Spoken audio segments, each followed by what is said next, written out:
Catch a wave and you're sitting on top of the world. Yeah, I saw that video. And what was it? Oh, a connection from an old friend. And then within sort of 24 hours, I got myself into a state of not being excited and expectant that these things were going to show up, because I was worrying and thought, well, if they don't, and I don't follow up and I don't see them, and I don't not know. So I pushed the things away. Yeah. And then on the Saturday, I was out having fun. We'd gone for a family meal, having a beautiful day, looking at photos, playing. My mum gave me a magazine, just enjoying life. I'd let go the magical manifesting game. What do you think happened? All within a few hours, everything showed up. Yeah, even down to the old friend didn't contact me, but I was looking at houses on the internet and I manifested her old house, a really old friend's house for sale. You know, it was really random. And one of my mum's pictures of her up in Scotland, there was a zebra in the background in a pub. And then I even got home and manifested watching a TV programme where there were zebras on that. So I got it all twice as well. Do you see what I mean? And the reason I'm sharing this story is, I guess, to kind of say it's when you let go, surrender, completely forget trying to make it happen, let the worry go. So the doubts, you know, like your desire versus doubt, do some processes and practice and get yourself in the space of knowing it'll show up, and then let it go. That's when the magic always happens, when our gaze and our focus is somewhere else. Yeah? So I guess that's how you keep your expectancy up as well, by knowing that if you just focus on it, get excited about it, and then let it go, it'll come in, it'll happen. It's funny that question's come up, because it comes back to a question that we had on Recognize High Vibe. It's very similar. Has that been excellent? Hang on. I have to turn my volume. I can hear myself speak back. Are you getting that? I can hear you okay, yeah. Not easy, but I mean, cut that bit out. Right, so this leads on to a question that actually starts. This is what got me thinking about people asking questions. It says, hi ladies, something I was thinking about today got covered in the video, and I was wondering if you could share some light, because I think this is a big one for a lot of people. It's similar to what's just been asked. Yeah. I'm confused with ask, accept and let it go, because many people say you attract what you focus on.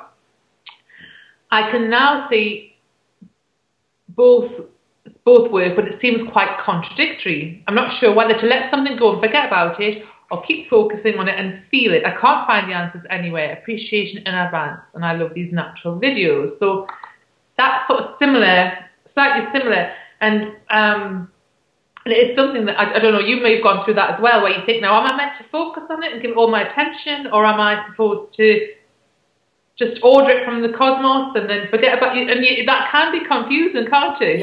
Yeah. So when I saw that question, it made me like rethink about it for myself, and what it is like you was exactly the example that you gave. You put your desire out for something now, and then you were focusing on it, and then you had your positive expectation, and then the other end of the stick started vibrating. The polarity. Contrast. It's not coming. You're going to look like an idiot, Liz. You're the law of attraction queen and you can't manifest anything. Bing, bing. So that's it. So if you identify, right, so this would be the same for me. If I said, ooh, I'd love a Ferrari, a red Ferrari, well, why not? I wouldn't not mind having a Ferrari, but in that, there's lots of contrasting things would come up for me, like, oh, they're too fast, and what might people think of you? You might have an accident in it, and something terrible, you know, all these other things, the old beliefs that are stopping you from attaining that can come up. Yeah. So what I think is that if that happens for me, then I need to stop thinking about it, because really all I'm doing is throwing up lots of contrast. Because some things you can't, anyway, I'll get to the next bit. But then what I would do is then I would start to think, well, actually, maybe let's not focus on that and just think, well, actually, what do I need? I want a mode of transport that's going to be comfortable. And maybe not even try and put the picture and say what kind of car it is. Just get general on it. Yeah.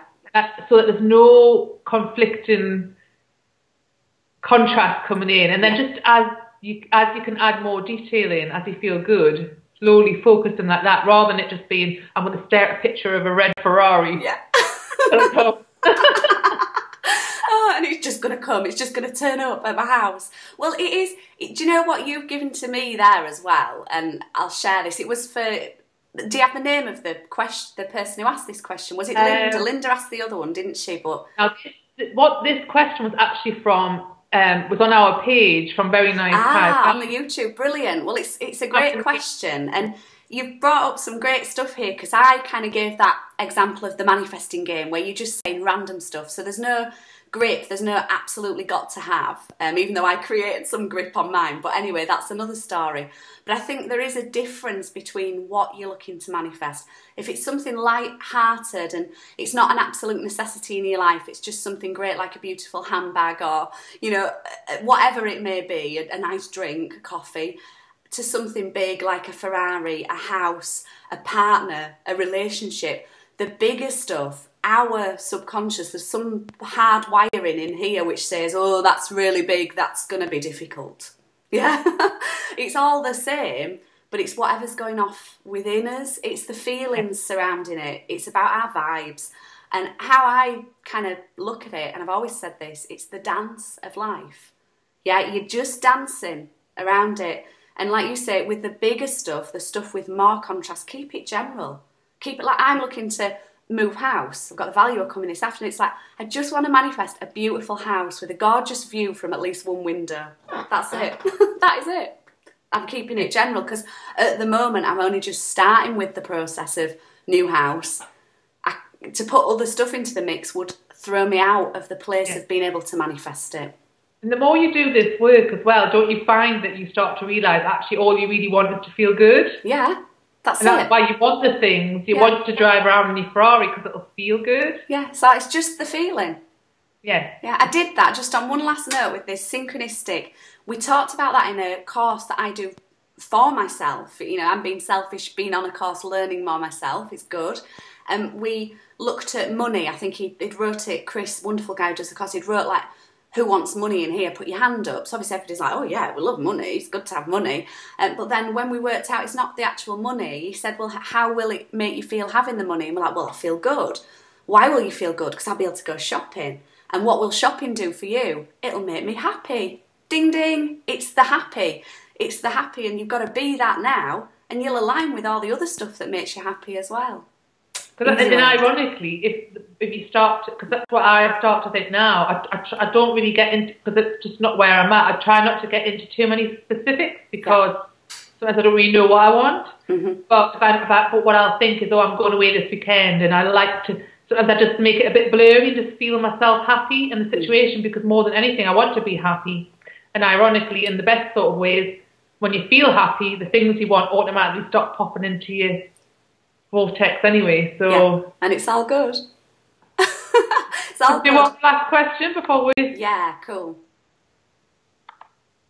It's been fun, hasn't it? Yeah, have we managed to go through all the questions then? There's one more. Oh, brilliant! So timing perfect too. See, that phone call gave us the perfect timing.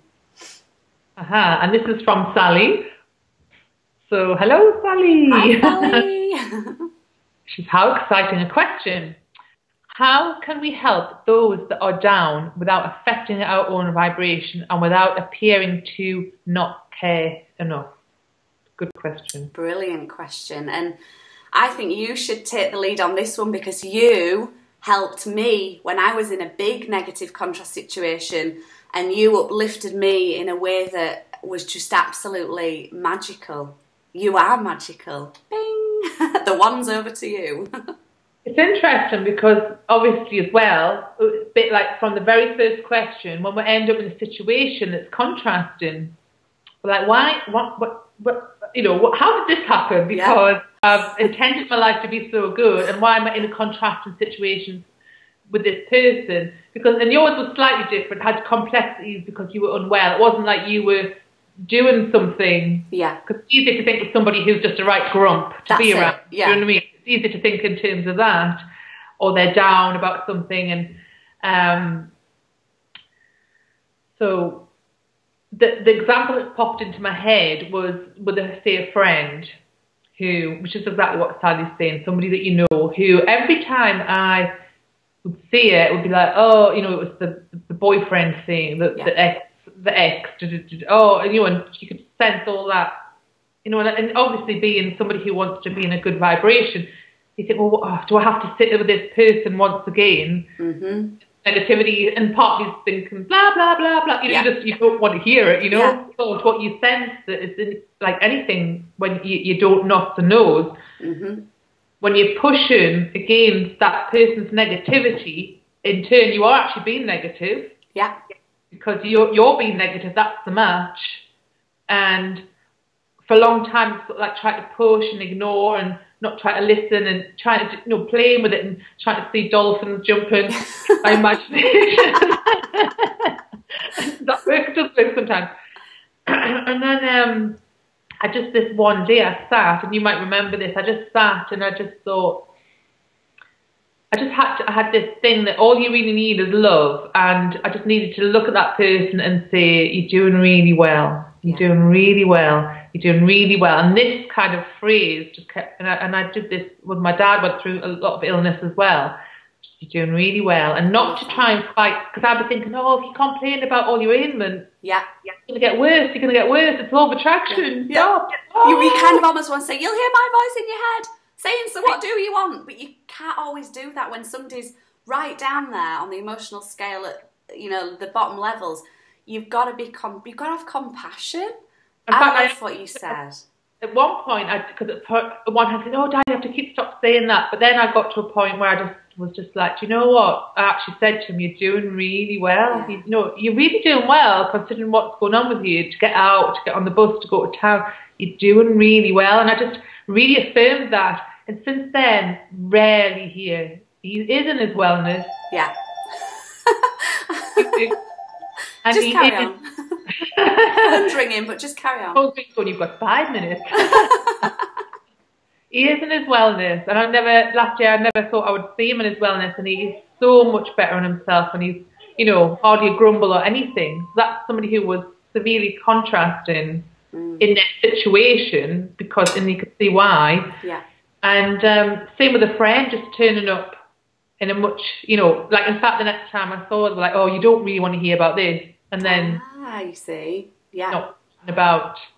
And also, just to claim your power back, I've really realised this in the last week or so, is that as well, our friends, like this same friend that I know that she goes out and has a really good laugh on the town with her mates, having a drink and this, that, and the other. And I thought, well, hang on a minute. I'm attracting the negative aspect in her. Yeah. Because she has other times in her life where she's laughing and smiling and having fun. So I claim this, that my perspective is that, which I've been brought up with, that people are negative. Mm-hmm. So what happens, I get the aspects of some people that are negative. Yeah. And that might just be an echo as well. That could just be something that you've already cleared up, but you might occasionally attract the situation again a little bit. You know, it's like a little sprinkle of it, just to remind you that you've got a little bit of clearing up to do. And I just finish with this. I know I've been talking on this one for a lot, but and as well, what really worked as well was just not to really focus on what I want. Mm-hmm. It's just like a big, dramatic 5 minute, half an hour meditation, but more like little glimpses. They're smiling, little picture of them smiling, leave it go. You know what I mean? Like now and again, they came, just have that little feeling, or have them say, as you say, oh, I feel so good. Stop.